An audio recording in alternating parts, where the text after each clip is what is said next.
مستحيل مستحيل اب وام يعملوا كده في ولادهم.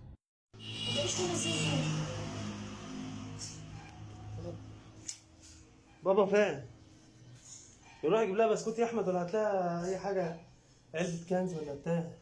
الواد ده نايم والدبان عليه هيبهدل خالص، ما ينفعش يتساب كده.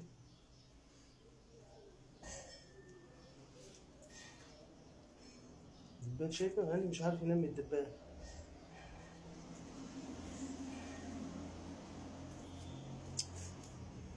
استغفر الله العظيم يا رب. مع ان انا دار الايتام اللي كنت فيها دلوقتي انا سمعت قصص قسما برب الكعبه تشيب شعر الراس. يا جدعان ده انا شفت اطفال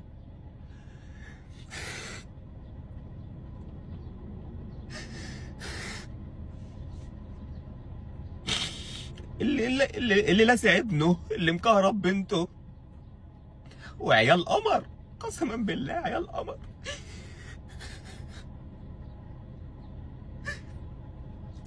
بصوا انا بحاول على قد ما اقدر. العيال دي احتمال تكون مخطوفه يعني، لان مفيش اهل هيسيبوا العيال بالطريقه دي. القصه ان المفروض اللي هو ابوهم وامهم دول اتاجروا الشقه، قعدوا فيها شهرين، واللي عرفت انه كان معاهم بنتين كبار كمان غير الولد والبنت دول، وكانوا بيلموا خرده في منطقه ضمات عندنا. وبعدين الراجل نزل للحداد اللي تحت وقال له انا هخلي عندك الولد والبنت دولت، هوصل مشوار وارجع. فقال له لا انا مش هقدر، انا طالع مشوار او كده، اللي هو يعني اعتذر منه. فراح الناحيه الثانيه، الواحد عنده ورشه، قال له لو سمحت انا عايز تليفونك، هعمل تليفونه بتاعه كده وهرجع لك. خد التليفون واختفى. تمام، اللي هو المفروض ابو الاطفال دول خد التليفون واختفى. الراجل راح خبط ومفيش حد بيرد عليه، وصوت عيال بتعيط جوه ومش عارف ايه والكلام ده. قال بقى للجيران ان تليفون الراجل ده سرق تليفونه وبتاع. راحوا عشان يفتحوا البيت، لقوا البيت الرصه بتاع القفل محطوط كده ومش مقفول، يعني مفتوح ربع قفله كده، اللي هو انت لو داخل تكسر الباب لا القفل مفتوح. فتحوا الباب وشافوا اللي انتوا شفتوه ده. طبعا بلغوا الشرطه، خدوا الاولاد. الشرطه ودت العيال المستشفى، وكانت صدفه ما بنت اخويا تعبت وراحوا شافوا العيال كده. الفيديو كتر الف خيركم. انا والله لو قعدت اشكركم من هنا لحد بقى عمري. انا كل واحد عمل شير ومنشن للفيديو ده، لان انتوا كنتوا سبب بعد ربنا ان الفيديو ده يخلي الناس تتحرك، الناس المسؤولين ان عن العيال دي يتحركوا. العيال دي يا جدعان يعني ما كانتش لاقيه نفسها. شفت عيال انا لو مسموح لي اصور في الدار، انا رحت دار ايتام دلوقتي. انا كنت مفكر دار الايتام دي حاجه بقى بهدله، ومش دار الايتام اللي انا رحتها دي دار العطاء هنا في طنطا ورا منطقه التجنيد. الدار دي يا جدعان انا شفت كميه راحه نفسيه. انا نفسي حسيت ان هم اهلي، يعني اللي قابلوني، الامهات اللي قابلوني حسيت ان انا هم اهلي، مش اهل العيال، هم اهلي. العيال اول ما دخلت والعيال تحضني واللي تقول بابا.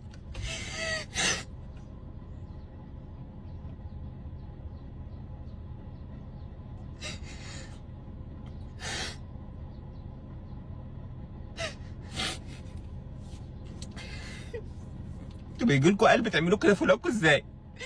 يعني انا عايز اعرف انتوا بيجي لكم قلب تعملوا في ولادكم كده ازاي؟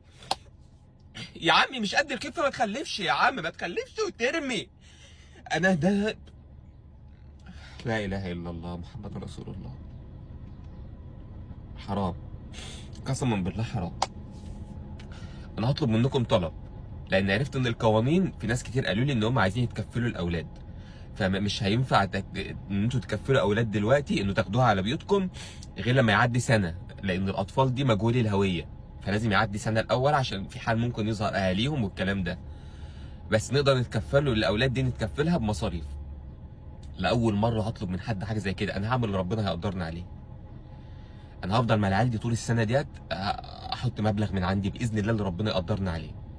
اي حد فيكم عايز يساعد انا هسيب الرقم بتاعي على الواتساب بتاعي، هيبعت لي رساله على الواتساب. لو هو جوه مصر هبعت له فودافون كاش، لو هو بره مصر هبعت له حساب البنكي، تمام، والفلوس دي انا مسؤول عليها قدام ربنا، تمام، والناس دي مسؤوله عن الفلوس دي. والفلوس دي هتوصل للناس دي وكله هيكون قدامكم.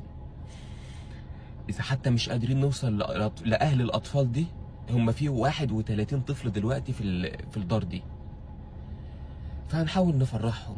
اللي عايز يبعت حاجه كل فتره او اللي يقدر يبعت حاجه دلوقتي يبعتها، وانا اللي هينبعت انا هوريكم انبعت لي قد ايه، وهتكونوا معايا وانا رايح اسلم الفلوس دي. فبعد اذنكم اغلبنا بيغلط، اغلبنا ما بيعملش حاجه صح، خلونا نعمل حاجه صح لو مره واحده في حياتنا. انا اسف، السلام عليكم.